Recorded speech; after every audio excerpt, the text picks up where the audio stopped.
Why, hello there, and welcome to this very special Meeple Gallery, where we review all your comments and concerns, and probably try to respond as best we can.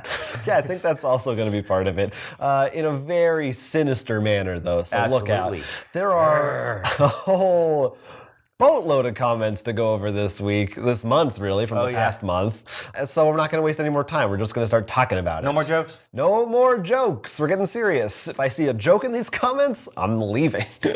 Now, at the beginning of the year, of course, we talked about 2020 and the fact that there are a lot of games coming out. We had a whole big preview of the ones we're looking forward to. You chimed in with some that we happened to leave out, which is like shocking because it was like a 45-minute video. I don't know how we left any out.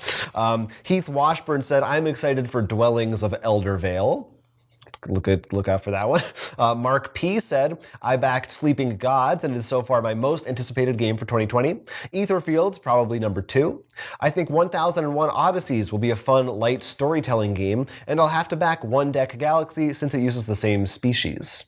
That's cool to know that. Danny Uzo said, my most anticipated game is Dungeon Universalis. That's all. Okay. That's it. Charles Latorre. Did he say that's all, or is that you saying He that's said all? that's all. Okay. Didn't say folks, though. That's good, because that would have been a joke, and I would have left. Charles Latorre said, waiting on GMT, Rebel Fury, and maybe Banish the Snakes. You know, GMT is a publisher that we don't delve into too much out of a couple of their bigger titles, because there's all these war games and stuff that aren't really our cup of tea. So good that people are looking for that. Joe Member said, thanks, guys, for a great video. Love seeing your energy and excitement. Did you hear that? Got carried away in 2019 and looking to take out a second mortgage to fund 2020. A few I backed were Aetherfields, Isofarian Guard, Merchant's Cove, Trudvang Legends, Dwellings of Elder Vale again, Super Fantasy Brawl, Cleopatra and Society of Architects. He lists a bunch more. Said, currently looking into Board Game Buyer Addicts Anonymous. as you should. Good luck with all those backs, because some of our picks we already know already got pushed to 2021. So may not be 2020 picks. We'll see. Yeah, most anticipated decade picks. Just to be safe. Andrew Mills said, I'm looking forward to Shadows of Kilforth, new TMB Splice and Dice, Aetherfield, Role Player, Fiends and Familiars, Sleeping Gods, Altar Quests. He lists, again, a bunch more. I may need to ramp down buying and ramp up playing this year. May mean I have to watch less of these kinds of videos to give myself a fighting chance. So recurring theme we're seeing here, people struggling to keep up with the rush of games that are coming. Here's my suggestion, and this is what works for me. You have something you're wasting, and it's called sleep. Get rid of that. Like, it can give you at least 4 hours, depending on your schedule. Yes, that's just get rid of it. He's right. Now, speaking of going back to GMT games, Joel Berg von Lind said GMT's Imperial Struggle, the follow-up to Twilight Struggle, should be out in 2020. I think that will be big this year and in the future. I hope it's out 2022. Would be. We talked about a bunch of, of course, upcoming Legendary, and I think we maybe mentioned Marvel Champions too. And Marvel stuff, Freddie Duran said, I'm still trying to find out who's going to eventually put out a Marvel game based on The Punisher. What do you think about that? Well, isn't Punisher in Legendary? Sure, but I mean, someone wants an he doesn't have R-rated a game. Right. Well, just a Punisher based on The Punisher, right? Well, that'd be cool. I have to look through how many Marvel games exist where it's just one character. It's not the whole universe. I don't know about the whole universe. We have the Sinister Six for... There's some smaller. I think there's like a Fantastic Four, maybe a Spider-Man, like that group. Mm-hmm. But yeah, a lot of them bring in other people. But I think you could do a cool just the Punisher game. Somebody out there should try to do it. I don't know. Let us know how that would work. J-Dub points out that Come On has Starcadia Quest and Project Elite releasing this year. We listed like a bunch of Come On games also, but they have even more.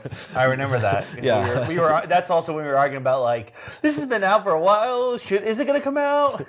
Yeah, so a bunch of people pointed out those games. Another one that got shouted out a couple times, Marcel the Archibald said, one you missed but is going to hit the gaming community like a thunderbolt is Mythic's Solomon Kane, an innovative story-heavy choose-your-own-adventure exploration game where players must work together to control the personality aspects of the main character as he goes on adventures in historical Africa, America, and Europe.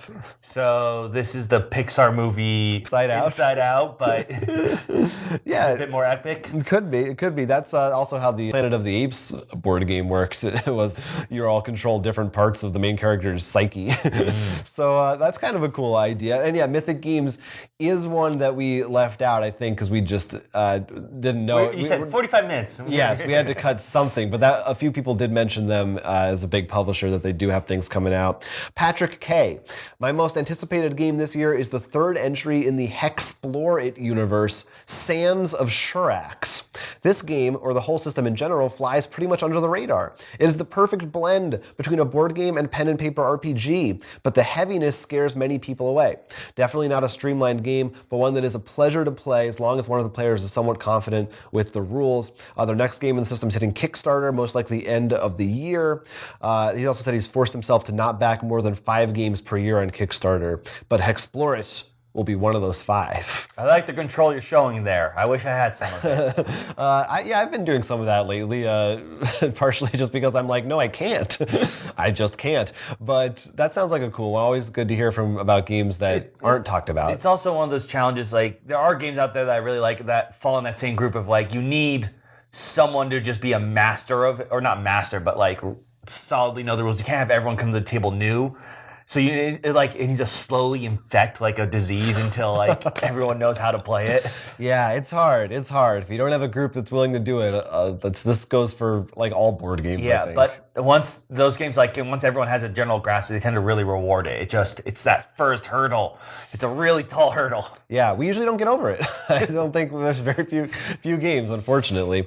All right, now another big subject was Fantasy Flight. Mm-hmm. They've been in the news a couple of times. First, they shuttered Fantasy Flight Interactive, and then Star Wars Destiny went down, and their RPG department got a lot of layoffs. Mm-hmm. So things are going on with them. Jim Souter said, makes me wonder about the future of their RPGs, including the newly announced Keyforge, which was part of the Genesis line, when they have just let a majority of the team go. Will they continue with their RPG line by just freelancing out the work? Seems like maybe that is what they're going to do, because they haven't announced that they're ending anything. So who's going to write them? That would be my guess, especially now that they have I forget what they call their system. Genesis? The Genesis system. It's just like, look, here's the system. Write a few things for Arkham, Keyforge, whatever it would be. Yeah. Maybe that'll work for them, I guess. Why hire people full time if you can just get some other losers to do it for probably less money? Ryan McLeod said that the launch for The Lord of the Rings, digital card game, which was part of the interactive closing, was incredibly rocky. Game was pulled from release on release day with no communication, generally little to no marketing for it either to draw in non-Fantasy Flight Games fans. So maybe another one of the reasons that didn't do so well. Stephen Ferzetti said, I'm bummed about Lord of the Rings. That game is amazing. Was waiting for the expansion for a long time. Then here it is. By the way, you can have it for free, and we were all laid off. I realize the numbers can't support development, but still disappointing. Hope they can all get jobs in the industry. Yeah, me too. Kaijudo Master said, I don't think the Lord of the Rings digital card game was canceled because people wanted microtransactions. Most gamers hate that stuff. We were thinking maybe that was part of it. Wasn't as successful because there wasn't as much to spend money on. Right. I think part of it was due to the fact that they didn't advertise it well, because I forgot all about this game. I think I may have played it once. It may also be due to it being a story game and not deck building battle game or even a deck building co-op game. They should have used that money to make an Android Netrunner or Legends of the Five Rings digital card game. Yeah, those tend to stick around more because the PvP scene, everyone always then starts complaining about certain cards being meta and changing and stuff like that. When though I tend to like the story games, so yeah, I guess maybe they don't work as well, and I wonder if part of it is it's that weird thing though, like EA said, single player games don't sell well anymore, right. And then a bunch of single player games dominate the market. Well, I'm thinking maybe in a board game world, story driven games there's a ton of them now, but they're a little bit more novel. But I don't know if you're on your computer, there's so many very immersive narrative experiences you could experience versus in the form of digital cards. Maybe that's not as big of a draw anymore. It's competing. No pun Maybe it is competing with those single player games. Right. If you're looking at, I don't know. There's a lot of reasons, I think. Josh Smith said, Fantasy Flight has conned so many people with continual reboots and money sink games. I see it either being consumed by another of Asmodee's firms or they fold entirely. Very pessimistic. Ooh, that would be interesting. Considering because those money sink games are like continuous. Like, what would happen if Arkham Horror like ended, halfway through a cycle, or like they didn't print their like, Iron Man is already in the base. Hulk coming soon. Oh, and he's not anymore. Yeah, it could happen. I think it's maybe an extreme view, but who knows? The Zilla, talking about Star Wars Destiny, said, it was completely doomed by the botched launch. At launch, it was almost impossible to get anything other than the starter pack, which made it hard to get into the game. Suddenly, we saw singles selling for $60 each, which completely killed any interest. I think it would have sold better as an LCG instead of a blind pack collectible game.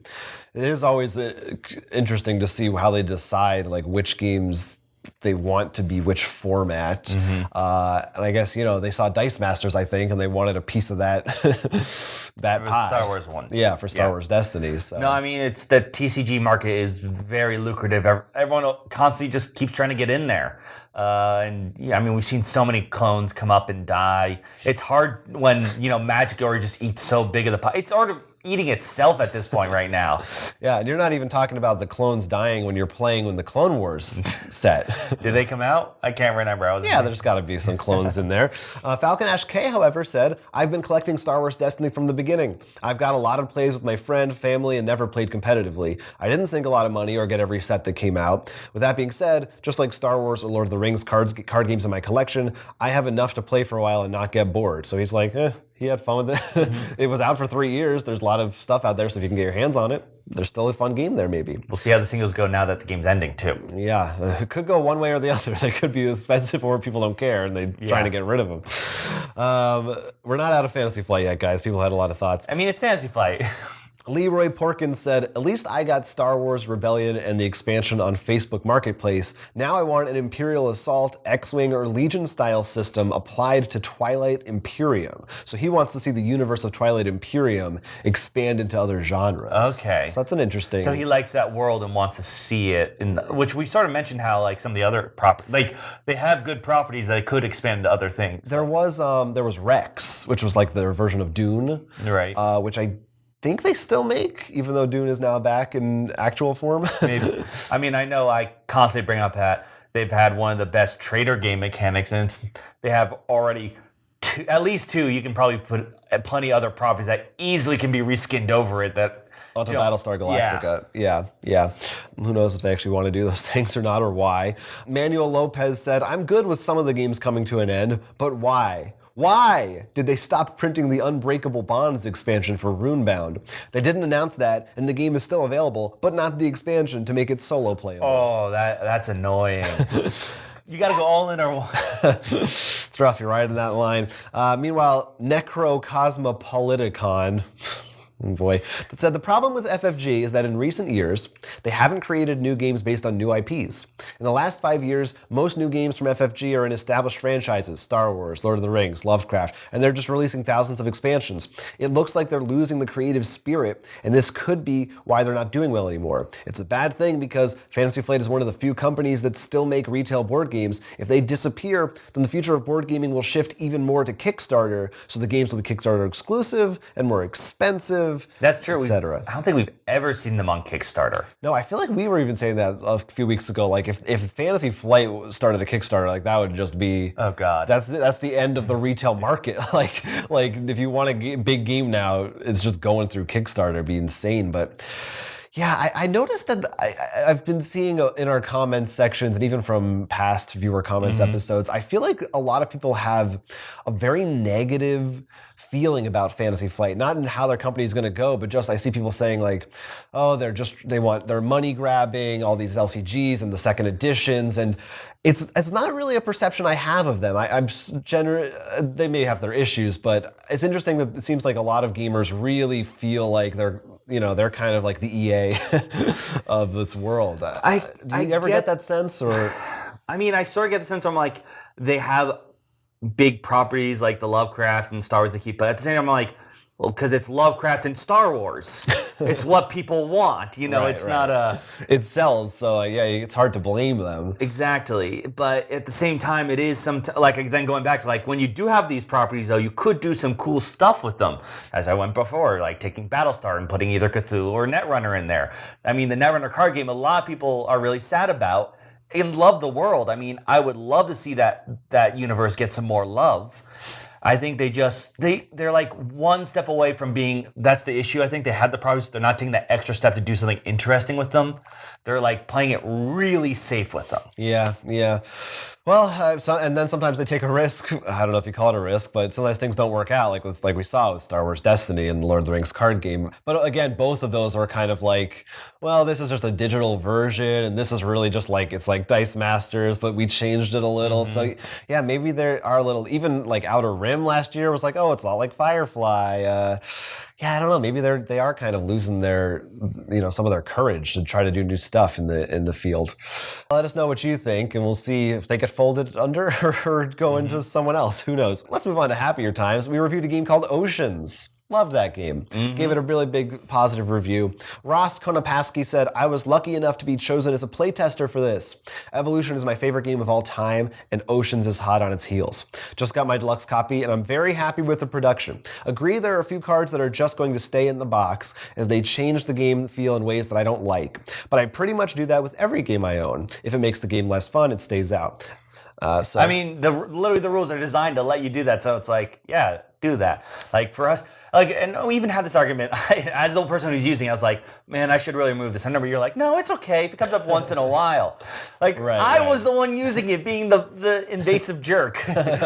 Yeah, I think it's there. I would definitely keep them out, but you'd be like, oh, I don't know, if we've played it 10 times, let's throw one back in and see how it goes, something like that. Cooper Olson said, I have the deluxe version, played it 6 times so far and love it. It's nice, plays in under an hour, but sometimes I wish it would go a bit longer, as I feel like I just get a good engine going and then the game ends. Overall, super fun game, easy to teach to new players.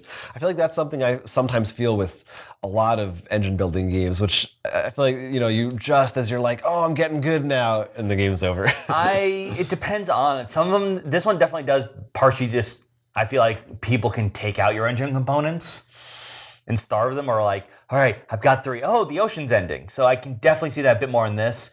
I don't think deck building engine games tend to feel, I feel like, yeah, I got my superpowers. I'm just rolling at this point. Yeah, I don't know. It depends. It can depend on the setup and which things come out. Like in a deck building, for example, which characters did you pair or whatever? Mm-hmm. Which boss are you going up against? But it's I think it's a tough balance, because then you don't want the game to go on just too long, because then you're like, this is boring because I'm so powerful. So you got to find that right sweet I'm spot. fine with that. Yeah, that's fine. That's how I said it. It's actually not that bad. North Star Games themselves said, my favorite card is Tentacled to double up my combos. Yeah, I think you found that as well. Either with Filter Feeder or Apex Predator and a couple of cleaners. Yeah, no, those cleaners are no joke. They can be really useful. Yeah. We also got a couple of tips. One of our issues was with not being able to find the fish tokens because they match the colors. Mm-hmm. Brandon Houston said, for the issue with seeing fish, pick the reef up and shake it. You'll know pretty quick if anything is left there. That's one idea. Noah Shu said, or just cut out some blue construction paper to place in the bottom of the box, or any color that doesn't detract from the fish food. So those are some little house-made tips you can try. If you're, I was saying, like, you don't really need the reef. You could just put them in a pile too. Oh, what I'm thinking of doing is actually going to an aquarium and buying real fish. Now that's good. That's taking it to another Unfortunately, level. When you take them out, they tend to start smelling and dying. So you have to replace the pieces each game. It's a legacy title. It's very ambitious. Speaking of games that we loved, Tainted Grail, another one that we got the review up for. Marcel the Archibald said, probably the only game where I was an early adopter in both backing and supporting the project, as well as playing and promoting it, and I cannot recommend it highly enough to story campaign-loving explorers. Awaken Realms knocks its games out of the park these days in terms of engaging mechanics, production quality, and sheer thematic content. Kudos on the crits and misses. They are spot on target. Oh, well, thank you. Thank you. So people loving it. Meowcore said, my favorite board game at the moment. I don't know if my group sucks, but we have had to restart like 3 times. But now we've made it to chapter 7 so far. Definitely more Dark Souls difficulty than actual Dark Souls board game. I could see that because we had some times where like sometimes with the cards it's like I think we're okay, and then you don't get that combat card and you're like, uh-oh, I'm not gonna be able to do damage, and then I think in the combat, like too, now that he mentions it, yeah, you get that sort of feeling, that sort of sensation of. I wonder if there's a roll card. Because in Dark Souls you always like roll dodge and stuff. I wonder if you can. Yeah, I bet one of them has one. Datalink7 said, that's my favorite game of 2019, even though I only got through the first 4 chapters before the end of the year. And a bunch of people were trying to ask, can I buy this game? Where can I get it? And unfortunately the answer is, yeah, that's my biggest issue with Awakened Realms. It really is like, yeah, you're gonna miss the boat. Yeah, I think it's a problem too with a lot of these big, expensive games. Even this one doesn't have too many minis, but it does have a lot of beautiful stuff. No, that's one thing Awakened Realms does is, at least they also do it for Aetherfields, is they have a lot of story components and you can come across monsters, but they'll have it separate boxes. These boxes contain the minis for monsters if you want them. Yeah. So that helps, I think, lower the cost of the base and stuff. And if people do want the minis, they will buy that then, so. So hopefully, I don't know what their history is. I haven't seen how often they do reprints on Kickstarter or second editions, but hopefully they do stuff like that because clearly people are really loving this game and loving their games in general. Yeah. So sell them to people, Awakened Realms. That's my advice. Give them to us. What do I know? I'm just and a not consumer. on eBay where you have to spend 5 times the Kickstarter price. Yeah, that's no good. Hey, Kickstarter. What a great segue right there. People are talking about all the new Kickstarter games in the last month. There were some big ones. The Zilla said, I think Return to Dark Tower is going to be a pass for me. The price point, the tower, and an app just feels like a bridge too far. I feel like this all could have been done with a deck of encounter cards like Gloomhaven. And there's something about having an electronic tower with lights and motors that feels off to me, like it's more of a gimmick. That said, I'm sure it will still get 1,000% funding. Yeah, I think it did. I think that's just some gamers just are turned off by all that tech stuff. I get it, but at the same time, like this is based off old. It's like you had to have that. Right. That's the game. I mean, if they came back without it, no one would like imagine that. if you did a Fireball Island, but you didn't drop marbles and stuff. You rolled a die. And that was too gimmicky. The new Fireball Island, you play a card that represents the fireball. Yeah, people wouldn't like that. It's a tough balance because these are games coming from when they were just gimmicks, and they're trying to add those game elements on top. I think is the challenge. Granted, they really went above and beyond with this whole electronic and app thing, which does also raise the price, which can definitely be very scary. Yeah, that's the part that scares me. But it's okay. Different games for different people. Now, Crushing It said about Return to Dark Tower, $120 is pretty standard price for Kickstarter core game, so not sure what the big deal is. Divinity Original Sin core game is just a bunch of cards and 6 minis, and its core is $120. That's including shipping. $120 is the new standard. It's like they forgot the purpose and origins of Kickstarter, meaning us. I don't know that $120 is the standard. No, I would say there's different standards. I think there's like $20, $25 for like a smaller game. There's the $40 to $60, that's your mid-tier game, I'd say. Then there's the $120 for a much larger game, and then beyond. And then the problem is, if you already have backed 1 or 2 of those larger games, you're really, especially when we listed like 2 or 3 other big games. Yeah, the same week. And starting right off in January. But even on the higher end, I feel like going past 100 is rare. Even in like the big minis games, I feel for like a base. Yeah, for of course. Yeah, I'm not obviously there's endless add-ons, but even for like a CMON game, I feel like those usually don't go past 100 for just the core. Like I think I've seen them it's usually like 100, maybe. I could be wrong, but I certainly don't feel like it's. Like, I think it's fair to be like, that's a lot of money for one game. But hey, I don't know, everyone's finances are different. What you think something's worth is different. And I mean, we've said it multiple times. We love restoration games, so we know it's not like, who are these guys? And I don't think that they're like ripping you off. I believe that that's what the game costs. It's just, it is a tough sell, I think, for a lot of people. We're back with Marcel the Archibald. He says, I find it interesting to see 2 opposite sides of game design duking it out in the same week. Return to Dark Tower harkens on nostalgia, not only in theme, but also the form over content style.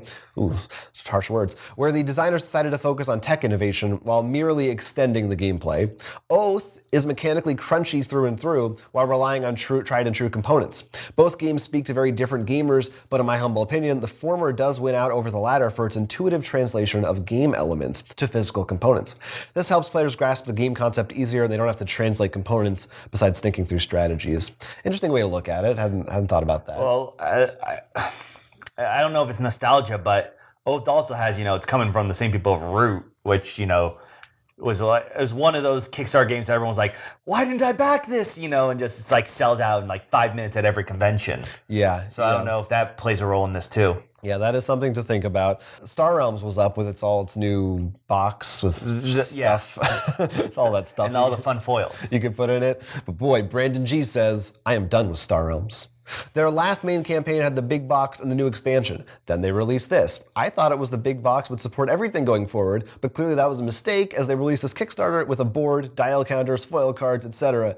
I get why, but still frustrating a bit. I do find it very amusing. Star Realms was $10, and now they have campaigns starting at $100. The little deck builder has ballooned into this massive box. That is pretty funny. I remember when it first came. That was part of the appeal of Star Realms. Was like, you can fit it in your pocket. He also says, when you play Star Realms, do you mix in all expansions, or how do you manage all the different promos, etc.? I mean, we haven't played it. I haven't in a long time. A little, and it's so confusing. I'm like, do I have the right number of copies of promos and stuff? Did I accidentally put more in there? I tend to be the kind of guy who likes to just drink from the fire hose and put as much as I can, unless I know I don't have everything. I will say that right off the bat, but I tend to just think it makes the game more fun unless someone's really has an opinion on it. Most people don't, to my knowledge. Yeah. I think other than maybe a couple weird cards, but yeah. I just like $10 deck. That's it. Don't worry about the rest. Luke L. chimes in. I'm going to do the base for Return to Dark Tower. I appreciate that nothing is exclusive, so I can get the expansion later if I want to. I think they might have some exclusive component upgrades, but yeah, there's no mechanical I think he means stuff. mechanic expansion, which is God bless him for that. I am likely not going to back Foundations of Rome, even though I expect the gameplay to be solid based on Emerson Matsuchi's previous games. But the box is stupidly huge for a relatively simple city builder. The box takes up a full Calyx cube, not including the expansion. And they're really working the FOMO since everything is Kickstarter exclusive. If there were a tile-based version in a normal-sized box meant for retail, I'd probably back it. Yeah. But I just don't have space on my shelf for this plasticky monstrosity. I agree with that. Like that, it did seem like we said when we talked about it. It's like pretty simple. Why is it $100? Like they want to make this huge mini thing. Yeah, Oath is a big question mark for me. Going through everything, I am in the minority as I was not a fan of Root. I'll probably skip it and wait for reviews. If it's good, there will probably be a Kickstarter for an expansion with a chance to get the base game. And he also shouted out Dr. Finn, said always does good stuff, so I'm in for School of Sorcery. And Almanac looks very cool, but I can probably wait for retail for that one. So no shortage of stuff on Kickstarter. No, Almanac was one that I'm really curious about, and hopefully we'll see more maybe as it comes closer to conventions and such. Mm-hmm, yeah. The smart move, if you don't like Root, wait on the other games. I mean, that's usually a fair. I would say that makes sense. Now, not all Kickstarter projects are that successful. One of the big mishaps of last month was the Monolith Kickstarter, Beyond the Monolith. Mm-hmm. And we speculated as to why we thought it didn't go so well. Arnestone88 said, couple bullet points that you didn't hit on. Every game was split into multiple faction boxes. If you owned some games, you still had to re-buy minis to get a valid team. Right, I remember that was the problem. Like, I wasn't sure about it. And yeah, even if you owned Conan, MBP, help me out here. What's MBP? MB? MBP. I'm not sure. Monolith Bone Project. It's one of their minis. It's fine. You can look that up. And Claustrophobia. You couldn't play with your already purchased minis unless you spent $32 for faction tokens per faction box. Yeah, I think we talked about how there should have just been a deck of cards so you could buy for your whatever your faction is. Yeah. That way you didn't need to. And then besides a really short snippet in the Kickstarter video, there was no info on the page of how Beyond the Monolith would work. No early rules draft either. All in all, a really messy campaign from all angles. Mythic Battles Pantheon. Mythic Battles Pantheon. Got it. Okay. We cleared that one up. Thanks for that. No, I mean, half the problem is because we didn't even know those are so confusing. You're absolutely right, though. It's just... Yeah, it was messy. Calvin Brooks said, I just don't know if there were a bunch of people clamoring for Zombicide versus Batman versus Conan. The idea sounds good on paper, but it only works if people can truly repurpose their existing minis, as opposed to spending hundreds to rebuy miniatures they already own. They need to pilot this on 2 properties that cross over cleanly in a nice, simple, straightforward campaign. I like the idea in general, but I have little interest in seeing Batman fight Conan, and this is coming from someone who has Mythic Battles and the Conan game. Yeah, I just want to point out that Cthulhu Wars was in there too, so... That changes everything. Also, a lot of people I saw pointing out that the rulebook for Batman Gotham City Chronicles, is that which one it is? There's so many Batman games. Their Batman game was terrible, a lot of people said, and that turned them off the project, that they didn't have faith that they could like make this comprehensible. So maybe the people who made that rulebook designed their Kickstarter page. I don't know. They need to get someone who specializes in layouts. Yeah, that would be a plus. And text that doesn't turn into a GIF image, so you disappears halfway through reading it. Oh, maybe Sam Healy can help with that, since he's trying to do some of that for them now. Darren Christie said, the Last Days skirmish rules from Osprey are exactly this. Use any 28mm mini you want, build a squad, use whatever terrain you have on hand, rules less than 20 pounds, I believe that's a pound sign, also has campaign, plus new expansion adds seasons of the year of the campaign, solo, and co-op play. So he's saying there's a system that already does this that's system agnostic. You can bring in minis from literally anywhere. So maybe if that's what you find cool about it, look for that. Mm-hmm. You don't need this stuff. Now, Joe Bo Yogi, he had some dissenting opinion. He said, it's kind of disingenuous the way you described the amount of money raised. It made 1/3 of its value in the first 24 hours of a 7-day campaign. Most Kickstarters have a 30-30-40 pattern where most of the money is raised in the last 48 hours. If it followed this pattern, they would have funded, but barely. They pulled it because they wanted to show it off as a wild success as opposed to just a big one.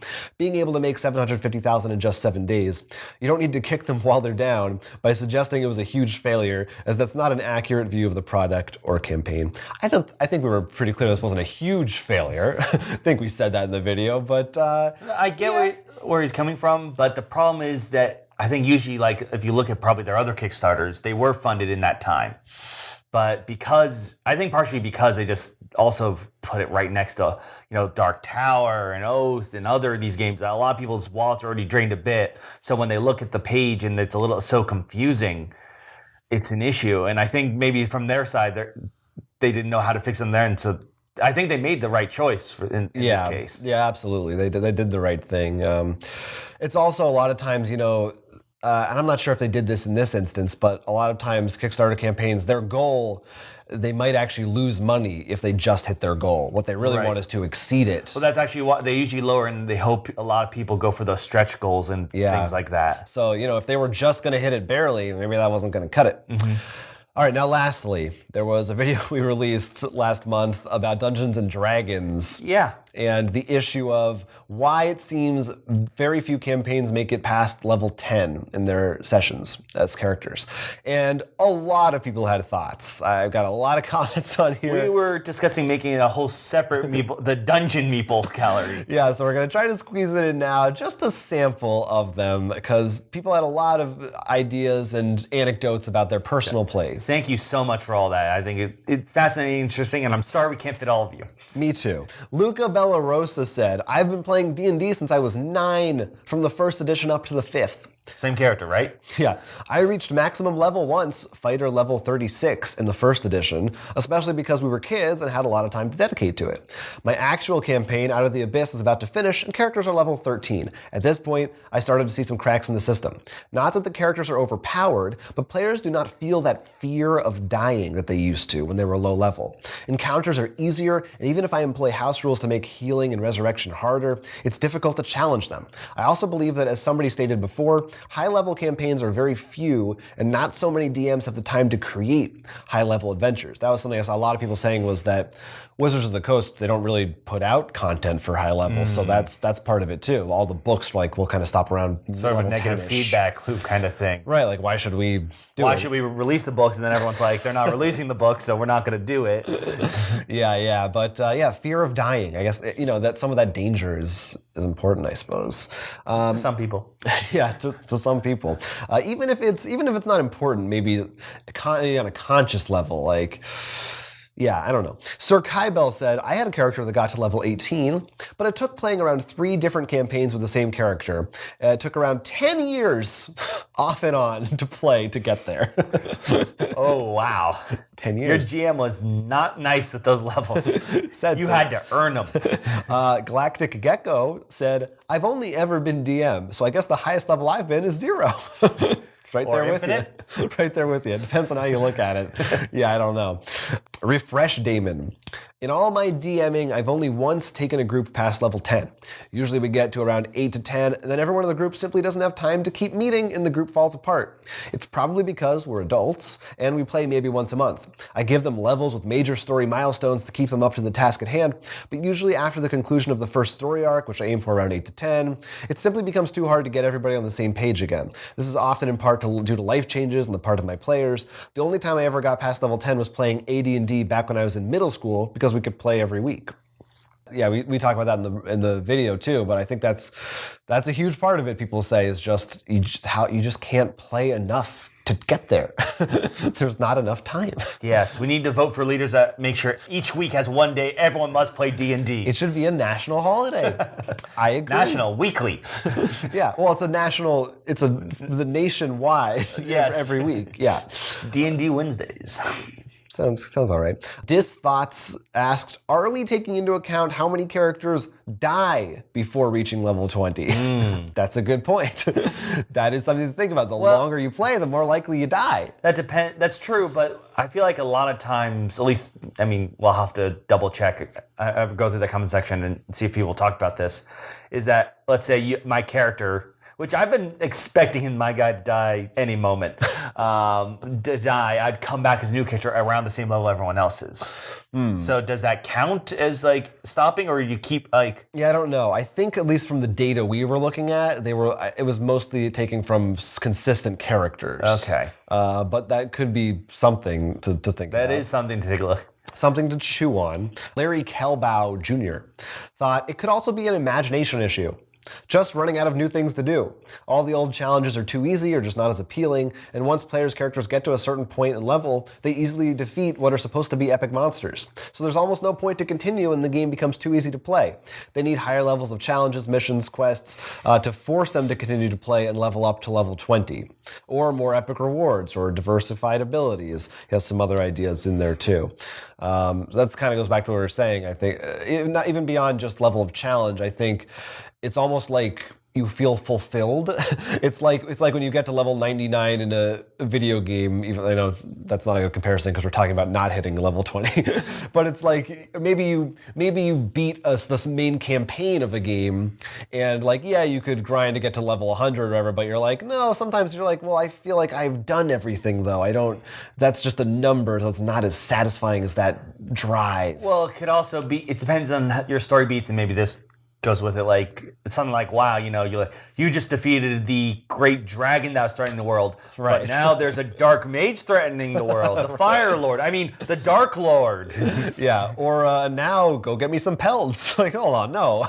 No, that's exactly how we got people to level 20 now. We have to like flip it. You fight the dragon level 1, and at the end you're just collecting like flowers and pelts. Yeah, we could make that happen. Handlebar Fox had an idea. Instead of grouping by level, what about grouping by length in both numbers of sessions and amount of actual time? And then AC88 had kind of the same idea, but I think elaborates on it a little more. Said, I use the milestone method for every 4 hours you gain a level and 2 level 5. Then for every 8 hours of gameplay, you gain 1 level. It's great because most of our sessions only last 4 hours, so people have a rapid growth early on, but then level up every 2 sessions past 5. Also, people will be penalized for not being able to show up for the 4 hours, but we remedy that by allowing a free 4 hours if they missed a session.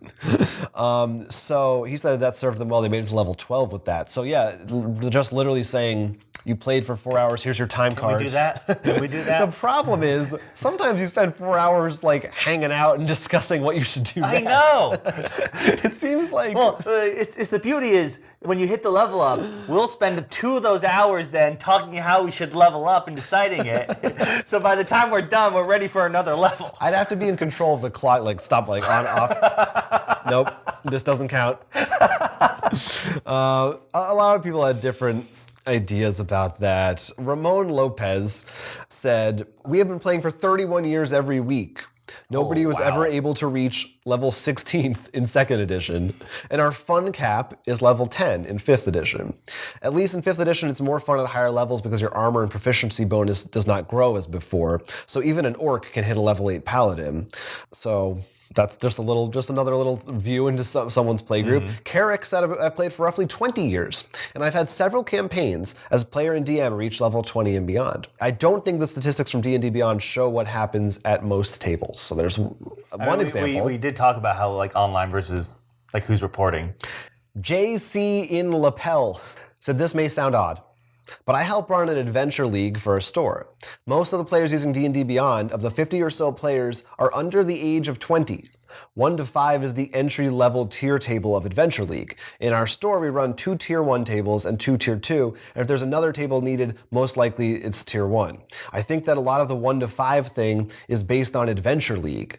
I just check my stuff, and I have 9 Tier 1 characters and 4 Tier 2, which ends at level 10, which is the highest you can get in Adventure League without going to a con. So maybe, as we were saying about these statistics, a lot of it is people playing that Adventure League, and then they'd move on past it or create a new character. But it certainly still seems like, based on these comments, which again, there were hundreds of, very few people said they made it to level 20. Who wrote that comment again? That was JC in Lapel. Don't feel strange about running D&D events at your store. Do more of those. More people should be like you.